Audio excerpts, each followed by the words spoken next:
Arsenal s'impose 2-0 face à West Ham. Voilà, un match largement dominé par Arsenal du début à la fin. On va débriefer ce match. Avant ça, n'hésitez pas à liker, à vous abonner, à commenter. Dites-moi si vous avez vu ce match en commentaire, dites-moi ce que vous en avez pensé.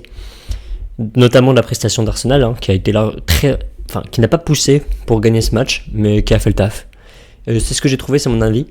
Donc voilà, n'hésitez pas à liker, à vous abonner et à commenter, ça me donne de la force, de la motivation, j'en ai besoin, je viens de lancer ma chaîne, donc n'hésitez pas à le faire. C'est parti, on commence. Voilà la composition de l'équipe. Donc première chose, c'est dommage, Odegaard qui se blesse, sujet à blessure en ce moment. Ça fait quoi, la blessure à l'épaule 2 fois déjà depuis le début de la saison. Là c'est pas les blessures à l'épaule, mais voilà, obligé de sortir à la 30e minute. Et pourtant j'ai trouvé qu'il commençait à faire un bon match. C'est dommage. Je suis un peu déçu parce que je trouve plus en jambes que la saison passée. Et ouais, je suis déçu pour lui. Sinon, rapidement un mot sur West Ham, parce que c'était une prestation très dommage de leur part, comme depuis le début de la saison, mais très décevante. Ils n'ont pas tenté la moindre chose en attaque. À chaque fois qu'ils avaient le ballon, ce qui est dommage, c'est que ils le dégageaient vers la défense de Arsenal et ils ne tentaient rien en attaque. Les seuls moments où ils étaient dangereux, c'était la première minute, ils obtiennent un corner, et sinon à chaque fois qu'ils avaient un corner, donc ils en ont eu 3 ou 4 je pense, et c'était le seul moment où ils étaient un peu dangereux, où ils auraient pu essayer de marquer un but. Mais sinon Arsenal était largement dominant sur tout l'ensemble du match.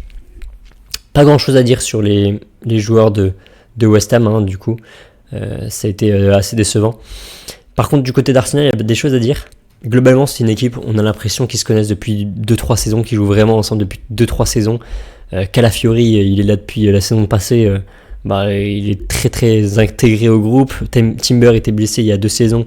La saison passée, il a beaucoup joué parce que Ben White était blessé. Et, il est très fort aussi, il est très intégré au groupe aussi.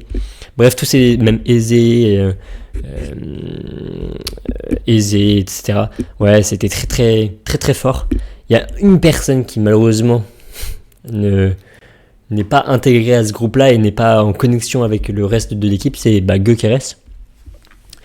Parce que, très compliqué de le trouver. Même dans les duels physiquement, du début jusqu'à la 75e, je pense environ, pas du tout présent. Nulle part, il gagnait aucun ballon, j'ai l'impression. Et très peu décroché pour chercher des ballons. Et puis justement, c'est bien de ne pas décrocher quand t'es numéro 9. Mais on avait vu les autres matchs où il décrochait quand même pas mal. De temps en temps, il aimait bien revenir en arrière, récupérer quelques ballons et réavancer, faire avancer le jeu. Et là, pas du tout. Pas du tout, invisible sur quasiment l'ensemble de la période et du match. Et justement, quand il y avait des ballons un peu dangereux et qu'il fallait un numéro 9 pour pousser le ballon au fond, il y a eu 2-3 actions comme ça, et Gyökeres n'était pas là. Donc c'est vraiment dommage que les matchs où il y a peu d'adversité, il soit en difficulté. Parce qu'il a vraiment été en difficulté, il touche très peu de ballons, même dans les duels ça a été physiquement difficile. À la fin du match, quand Trossard était parti, Rice était parti, etc., et ils étaient partis, on le voyait un peu plus. Et il a gagné des bons coups francs, un bon coup franc notamment ici. Ça n'a pas fait grand chose, mais il gagnait des coups francs, il commençait à s'imposer un peu physiquement. Et malheureusement, pas à la hauteur de son équipe, qui a globalement, sans pousser, gagné le match. Voilà, j'ai pas grand chose à dire parce que Saka a fait un bon match, très dangereux de son côté. Trossard, ça a été bon. Ça n'a pas été incroyable. En vrai, Trossard, je ne l'ai pas trouvé très très bon. Je ne l'ai pas trouvé excellent. Mais voilà, il a fait le boulot, le bon boulot. Du bon boulot quand même. Il y a quand même des joueurs Gabriel Saliba, Raya, pas grand chose à faire dans l'ensemble du match. Mais quand il fallait être là, ils étaient là. Sinon, le reste, il y a quand même des choses à dire. Odegaard, j'en ai parlé du coup, globalement, bon match de sa part. Jusqu'à la 30e minute, j'ai trouvé. Je suis très déçu qu'il soit sorti sur blessure. Et ensuite, les 4 derniers là qui restent, les 5 derniers, parce que je vais parler aussi de Zubimendi. Là, il y a des choses à dire. Là, c'est intéressant. Je vais commencer par Eze. Eze, il était très intéressant. On dirait pareil, il est connecté avec son équipe, comme s'il était là depuis 5 ans. Il aime bien prendre la profondeur, être cherché en profondeur ou chercher en profondeur. notamment sur une passe de Zubimendi qui va amener le premier but. C'est Zubimendi qui fait la passe à Eze, magnifique passe dans le dos des défenseurs, et Zubimendi qui tire, repoussé par Areola,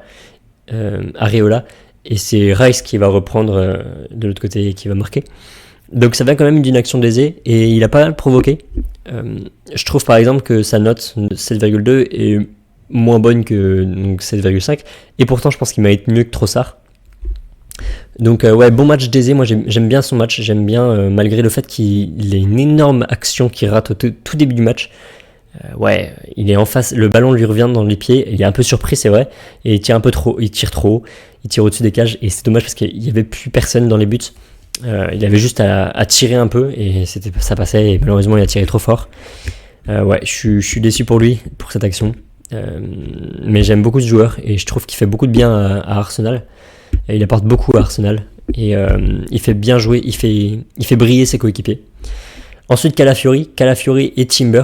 Alors Timber, j'en parlais un petit peu plus après, mais ces deux joueurs, on dirait ils sont dans le groupe depuis très longtemps aussi, parce que Calafiori, on le retrouve de temps en temps côté droit, défendre côté droit, et Timber de temps en temps défendre côté gauche. Par exemple, j'ai une action en tête où on voit Timber récupérer une action dans la surface adverse avec un pressing assez haut, hein.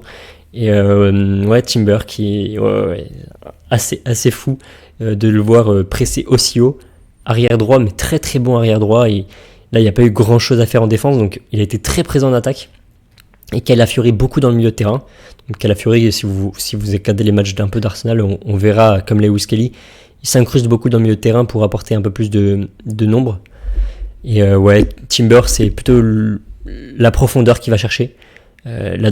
Il est un peu dangereux. En fait, je dirais qu'il est dangereux dans la vitesse qu'il met, dans la percussion qu'il peut mettre. Le chercher dans le dos des défenseurs, c'est une atout en plus de Saka, ou même de Eze. Et par exemple, c'est lui qui vient chercher le penalty sur le penalty but de Saka. C'est lui qui ira d'abord chercher le penalty. Et ouais, Timber a eu des belles occasions quand même. Timber a raté, il a eu des tirs quand même, il a eu des tirs dans la surface, donc il aime bien chercher la profondeur, et Zubimendi était justement là pour lui faire les passes, parce que Zubimendi, parlons-en maintenant, hein, mais Zubimendi, on dirait qu'il est là depuis très longtemps aussi.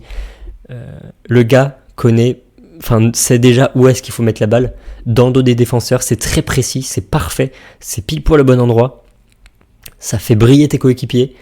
Il fait le travail d'organisateur, il a le jeu en face de lui, il a les joueurs, il voit bouger les joueurs, il sait exactement quand les lancer, à quel moment il faut mettre la passe, etc. Et ouais, il est très fort dans ce domaine-là. Il a un gros domaine de jeu, il peut facilement avancer avec le ballon et porter le ballon vers l'avant, et il est très fort dans ce domaine-là. On dirait qu'il est là depuis très longtemps, Zubimendi, hein, on dirait pas que c'est sa première saison. En tout cas, il s'incruste très bien dans très peu de temps d'adaptation, il s'incruste très bien dans ce collectif. Et enfin Rice, il marque un but, hein, sur le tir d'Eze, repoussé par Areola. Et ouais, pareil, contre son ancien club, ancien capitaine de West Ham. Ouais, bonne performance de Rice, hein, qui, ouais, pareil, milieu de terrain qui porte bien le ballon vers l'avant, c'est vraiment le genre de milieu de terrain qu'on aimerait avoir dans son équipe, hein, toujours vers l'avant. Même s'il est milieu défensif, il est tout le temps là, vers l'avant, et aussi défensivement très solide. Donc voilà. Je ne vais pas trop en dire plus parce que là il y a le match qui a commencé entre Chelsea et Liverpool. Je vais aller le regarder. N'hésitez pas à me dire ce que vous en avez pensé en commentaire, likez, abonnez-vous si vous avez aimé, et on se dit à très vite. Ciao.